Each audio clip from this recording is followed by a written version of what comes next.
so much motherfucking design on right now. Break it down, bring it back, make it clap. I got 3 old thoughts, new block, where that thing, bitches on my line, and you know. Balik. Assalamualaikum warahmatullahi wabarakatuh. Halo teman-teman, kami sekarang ada di Kecamatan Duduk Sampean, Desa Waduk Kidul, RT 1, RW 1, Kabupaten Gresik. Sekarang kami bersama teman-teman kami yang bernama Muhammad Gilang Ramadan, Fitriyanti Putri Permatasari, Gladys Indri Hendrawati. Muhammad Fikriansyah. Oke teman-teman, sekarang kita akan memenuhi tugas yang diberikan oleh Pak Amini. I'm gonna be single forever. mengucapkan terima kasih ya Pak sudah diperbolehkan dan diizinkan untuk main dan video. Di sini saya dapat tugas amanah dari Pak Amin dalam untuk memenuhi mata kuliah kewirausahaan, di mana beliau ini mengajukan jenengan untuk diwawancarai sebagai alumni yang bisa dikatakan sudah sukses. Yang kita ini nanti kelas saya.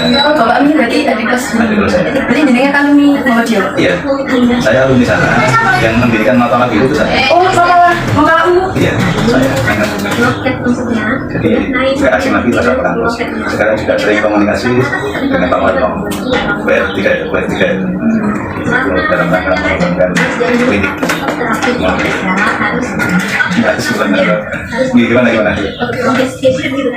Sebelumnya saya mau mencoba ini bisa dijelaskan dengan ini masuk ke Unmu tahun berapa, lulus tahun berapa? Saya masuk ke Unmu angkatan tahun 97, lulus tahun 2001, fakultas ekonomi manajemen. Lulus tahun 2007, masih agak ngolok ya. Ada beberapa pertanyaan yang akan kami tanyakan kepada jenengan. Beberapa pertanyaan akan disampaikan sama teman-teman Ya, saya, Pak. mengalir saja yang saya katakan pelajaran. Kan bisa, mati kan? Bentar.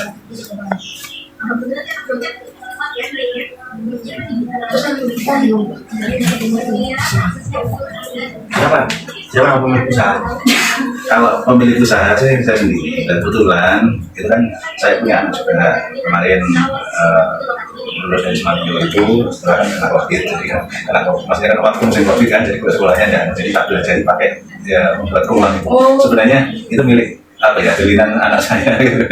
waktu masa kemarin COVID itu. Jadi untuk kalau pemilih ya saya sendiri. Usaha keluarga nih, Pak.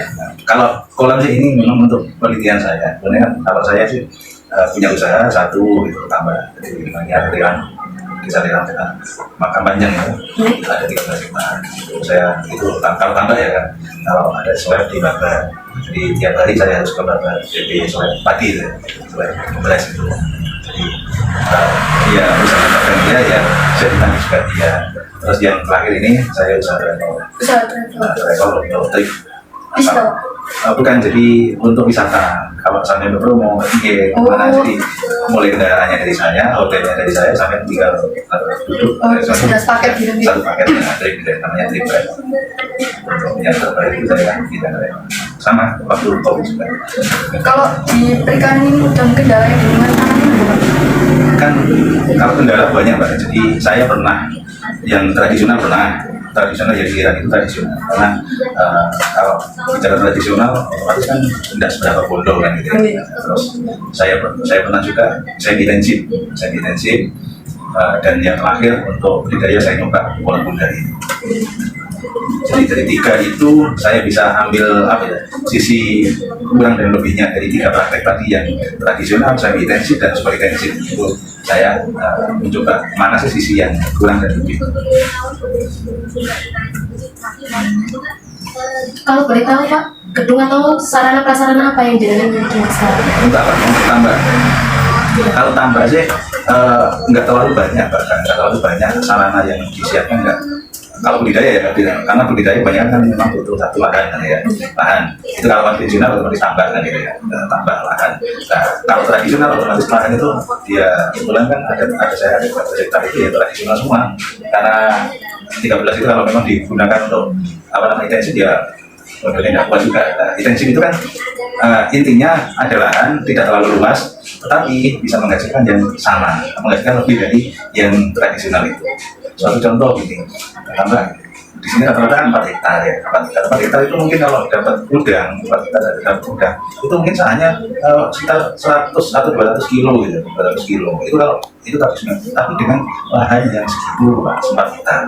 Nah, tapi dengan sistem intensif, harus semi intensif, dengan lahan yang relatif relatif kecil lah, kalau boleh dikatakan 20 meter persegi atau 30 meter persegi, tapi hasilnya melebihi kan 4 hektar itu tadi.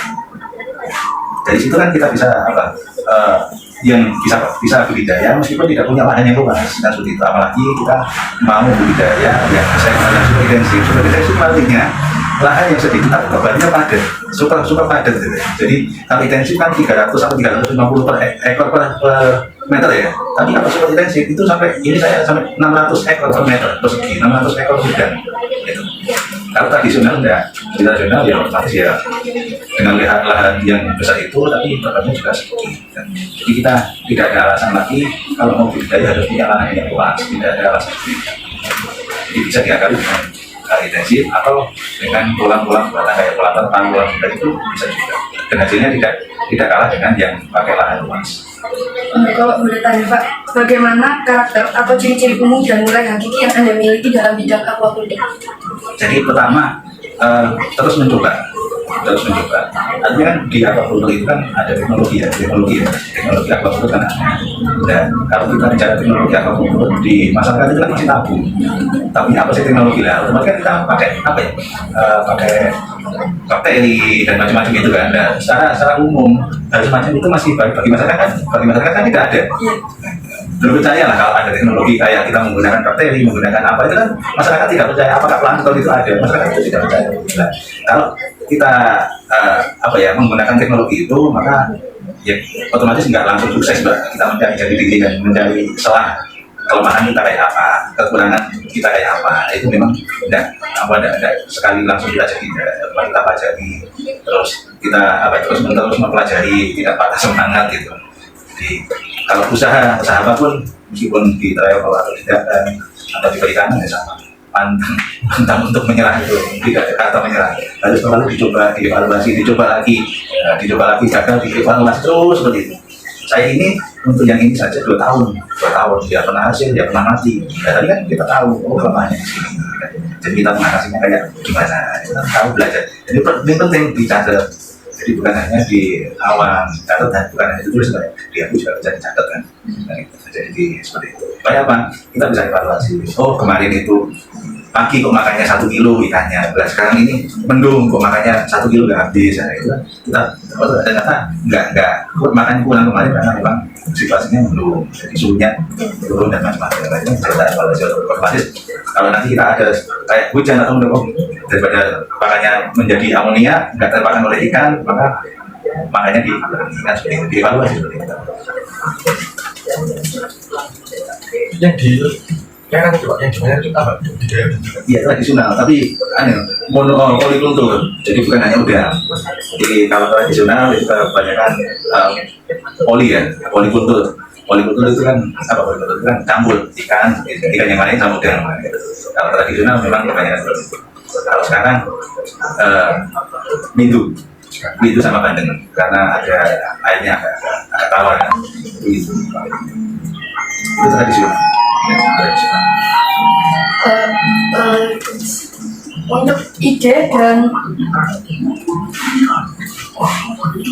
peluang kewirausahaan Anda di bidang aquaculture pertama kali itu seperti apa? Kalau peluang sih sangat terbuka peluangnya. Karena apa? Dan itu ya sama dengan pertanian. Jadi perikanan itu sama dengan pertanian. Jadi kan kebutuhan hakiki manusia, kebutuhan pokok kan. Jadi peluang untuk perikanan sangat terbuka sebagaimana peluang kita di pertanian. Karena memang kebutuhan kita. Nah itulah dari situ muncul ide bagaimana mengembangkan itu. Karena memang satu orang makan pasti makan nasi dan ikan. Kalau belum makan nasi, otomatis dari belum makan kan gitu ya. Ya gitu. Nah, otomatis kan kebutuhan dari kebutuhan pokok kita. Nah, kebutuhan pokok otomatis kita harus mengembangkan bagaimana dengan kebutuhan ini bisa tercukupi, artinya kan dengan potensi yang luas itu kita bisa masuk. Maksudnya kayak apa ide? Ya harus kita bisa mengembangkan perikanan itu kayak apa? Perikanan yang boleh dikatakan maju ya, perikanan yang maju. Kalau di Tiongkok ya, di Cina itu. Kalau di Cina lahannya sempit tapi hasilnya tontonan karena memang menggunakan teknologi perikanan. Dan kalau di Indonesia masih jauh dari kalah dengan Thailand, dengan Cina jauh kalau dengan Cina. Sama Thailand pun tidak kalah kalau untuk teknologi perikanan.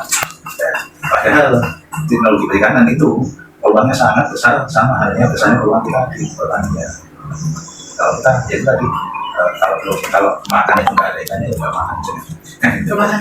Kalau belum nasi ya belum makan, meskipun sudah habis satu piring roti. Bagaimana jenengan untuk menganalisis kelayakan dan menyusun bisnis di bidang aquaculture? Kalau kelayakan itu kan kita lihat layak dan tidaknya itu satu. Kalau kita bicara budaya perikanan satu, lahan adalah lahan. Yang kedua memang dekat dengan sumber mata air paling tidak ya. Setelah itu kita memahami karakter daripada budidaya lingkungannya. Kayak sini memang kan lingkungan budidaya semua. Jadi tetapi kalau lingkungan itu bisa ada sisi negatif, positif dan negatifnya. Karena apa? Kita mengembangkan budidaya perikanan dengan lingkungan yang tradisional itu juga menimbulkan polemik gitu ya. Karena kita dibilang dengan menggunakan teknologi perikanan itu kita dibilang bahasanya edan lah. Karena apa? Yang selama ini tidak dilakukan oleh lingkungan kita, masyarakat kita melakukan. Satu contoh, ketika tanah yang becek gitu ya, supaya naikkan pH, supaya mengelola tanah itu kita pakai kapur, macam-macam gitu ya. Nah, itu kan kalau kita mengikuti protap yang berlaku gitu kan. Tapi kalau tradisional kan tidak, maka kita akan dicemooh orangnya. Jadi ya edan gitu, tambah DKI macam-macam atau diburuk kayak gitu. Padahal itu adalah cara pengelolaannya. Jadi kita lingkungan itu juga sangat menentukan apakah kita nanti bisa survei itu juga sangat menentukan. Bagaimana Anda mampu merintis usaha barusan berkelompok di bidang aquaculture? Kebetulan saya ya karena pertama hobi, yang kedua ada lahan, yang ketiga memang sangat prospek. Ya. Hobi saya juga budidaya, terus punya lahan, terus mau melihat peluang. Peluangnya sangat besar didukung dengan hobi saya untuk ingon-ingon seperti itu, terus dibuat. Kalau gini Mbak ya, taruhlah kayak gini, itu tidak membutuhkan waktu khusus gitu. Contoh mau berangkat kerja bisa makan, terus tinggal kerja, nanti pulang kerja hiburannya ya di situ, makanya lihat di situ.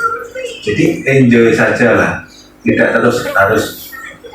Sebenarnya budidaya kayak gini itu kan bisa dilakukan siapapun, karyawan atau pengusaha apalagi gitu. Jadi tidak hanya terus kita ya memang harus fokus di usaha itu. Tetapi kalau sekiranya ada usaha lain yang mengapa tidak, kan bisa juga kita melakukan usaha lain dan melakukan usaha lain yang di sini. Jadi kita tidak terus terpaku saya harus mahasiswa perikanan atau tidak, semua orang bisa asalkan punya kemauan. Kalau dari hasil Mbak ini jenengan bisa dapat berapa kilo Pak? Ini saya ini bukan kolam saya ini bukan orientasi profit oriented. Jadi ini adalah memang saya belajar, saya buat untuk pembelajaran bagi saya sendiri dan masyarakat sekitar saya. Jadi kalau profitnya, kalau taruhlah semua ya kebutuhan saya dengan modal kebutuhan rumah tangga ya, kalau dengan bukan tambah ini kan kolamnya 5 meter ya nggak cukup kan ya. Tapi bukan berarti tidak menguntungkan. Ini kan hanya sebagai sampel saja, contoh satu kolam diameter 5. Nah, diameter 5 itu pernah menghasilkan paling banyak memang menghasilkan Kilo itu per 3 bulan satu musim. Itu rata-rata harga kalau kemarin saya laku 53. Karena apa? Ini kan kepadatan tinggi, meskipun umurnya sudah mencapai 3 bulan, tapi nggak bisa besar seperti yang di tradisional gitu, karena memang kepadatan tinggi. Sama bayangkan saja dalam 1,5 meter itu ada 80 kilo ikan itu ya sesek kan gitu ya. Jadi itu pernah laku 53. Itu paling tinggi karena memang nggak bisa besar. Kalau untung, tapi untuk cukup dibuat rumah tangga ya kurang karena hanya 1 kolam. Nah, cuma punya 100 kolam ya cukup gitu. tadi kan jenengan bilang buat analisis itu, jenengan analisis apa Pak? Jadi kita kan gini Pak, setiap budidaya, setiap musim itu kan musim budidaya itu kan mempunyai karakter ikan itu kan beda-beda. Taruhlah kayak gini, ini kan musim kemarau kemarin waktu tepat, otomatis kan salinitasnya kan 0. Nah beda lagi dengan besok mungkin salinitas lebih tinggi. Nah otomatis kan karakternya itu beda-beda dalam mengelola kan Pak ya. Jadi ketika musim hujan, musim kemarau itu kita mengelola budidaya itu memang beda-beda, nggak bisa terus kalau kayak gini terus diterapkan ketika musim hujan dan musim kemarau, nggak bisa. Jadi kita analisis terus dalam 1 tahun itu kan kita bisa 3 periode kan, 3 periode, 3 masa panen. Nah masa panen ketiga itu beda-beda. Nah otomatis kan paling tidak dibutuhkan 1 tahun untuk mengevaluasi 3 periode tadi kan. Nah saya ini ya sudah 2 tahun saya sampai polanya kayak gitu, sudah 2 tahun saya. Jadi memang saya evaluasi. Pernah kejadian itu ketika musim salinitas tinggi kan, di sini kan ada air pasang laut kan. Kalau musim kemarau itu airnya asin kan. Itu ternyata ketika asin itu malah cepat besar, perkembangannya bagus, tetapi sumber air itu tergantung pada pasang surut bulan kan, karena ikut laut ya, pasang surut ya. Nah itu juga kan beda dengan sekarang musim dingin, musim penghujan sekarang beda. Itu harus kita juga mengantisipasinya seperti itu. Jadi karakter budidaya itu dievaluasi atau penanganannya itu sesuai dengan musim tadi. Tidak bisa musim kemarau terus disamakan dengan ketika musim hujan. Jadi penanganannya sudah beda dan itu perlu kita belajar kan, kita evaluasi terus kan ya. Terima kasih Pak. Apakah kita boleh diajak lihat? Boleh, silakan. Ini diameter 5 tebarnya 15.000 ekor. Pernah sampai karena panennya kita parsial itu kita panen sebagian dulu karena untuk mengurangi kepadatan. Itu pernah total ketemu 80 kilo. 80 kilo. Ini itu pernah panen 80 kilo, 60 1 kolam. Jadi memanfaatkan teknologi perikanan itu nantinya hasilnya itu tidak kalah dengan hasil yang lahan luas seperti itu, tidak kalah dengan lahan yang seperti itu. Jadi boleh dikatakan lebih simpel pada teknologi perikanan, lebih simpel kayak gini daripada kita pakai lahan luas. Ya, semua mah sampai nggak punya lahan kan itu, nggak punya tambang. Nah, otomatis kan nggak bisa budidaya. Nah, solusinya ya seperti ini. Jadi pakai kolam seperti ini. Itu solusinya. Jadi tidak ada alasan lagi sampai nanti tidak budidaya karena nggak ada lahan. Masalah air nggak harus seperti ini. Enggak. Ini pakai air pump saya, air pump. Jadi ini pakai air pump saya. Jadi air pump kita endapkan dulu kapurinya, setelah itu kita masukkan. Jadi kalau ini filtrasi, ini saya terapkan baru 1 bulan ini. Itu pun atas saran Pak Aminin.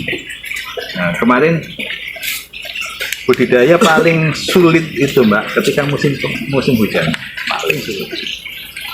Ikan selalu ngambang, gitu ya, selalu ngambang gitu. Nah, terus setelah umur 40 hari kemarin itu kena mati karena pagi sudah hujan. Kena mati berapa kilo, Pak? Banyak Mbak, kalau mati itu sudah banyak kemarin. Nah, itu karena hujan.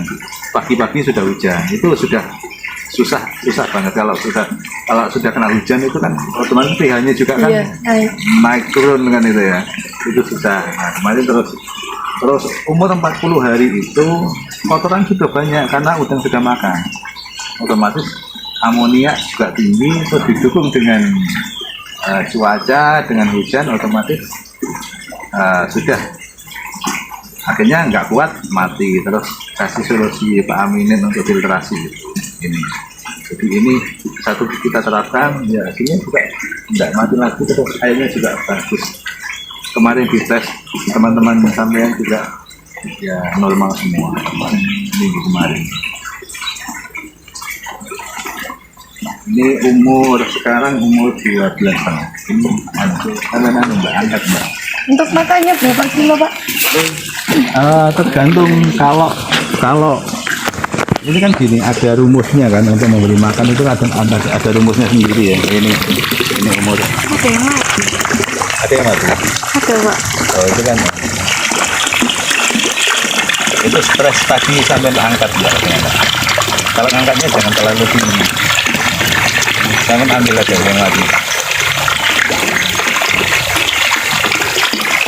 Kalau angkat itu kan biasanya kalau putih mati. Jadi kalau makan itu tergantung jumlah, ada rumusnya lah. Kalau enggak istilahnya masih SR-nya masih normal, mungkin ya bisa sampai hampir setengah kilo sekali. SR-nya normal dari 15.000 ekor yang kita percaya. Kali 4 jadi 2 kilo. Itu kalau ya masih normal ya. Ini kebetulan habis kena mati, jadi nggak seberapa makannya, nggak seberapa banyak karena memang bisa dari. Terima kasih banyak ya Pak, kami sudah dibagi informasi dan diberikan manfaat yang begitu banyak. Setelah pelajaran-pelajaran yang kami dapat sangat kami butuhkan. Ya. Sama-sama, ya monggo, sama-sama belajar. Saya juga masih belajar. Dan kesini silakan, kapan silakan, meskipun tidak ada saya, karena main saya kesini tidak apa-apa. Karena saya tiap hari belajar, sampai di rumah saya harus belajar. Kalau di daerah tidak ada. Kalau di rumah saya tiap hari saya itu malam datang, ya mungkin. Kalau ada perlu saya, janjian saya. Mungkin kami bisa diberi motivasi atau kata-kata Pak ya, tentang bagaimana menjadi pengusaha budidaya perikanan. Jadi kalau budidaya perikanan yang penting itu satu, kita menguasai ilmu perikanan. Jadi terus yang kedua, jangan patah semangat. Terus kita mencoba. Urusan berhasil itu urusan nanti. Yang penting kita berusaha dulu. Usaha, kita coba terus. Itu. Semoga bermanfaat ya. Terima kasih Bapak. Terima kasih teman-teman sudah mengikuti kegiatan kami berkunjung di Desa Duduk Sampean dengan Bapak Luk Saifuddin. Dadah. Himakua Jaya, jaya, jaya. Aquakultur di darat kita jaya, di laut kita kaya.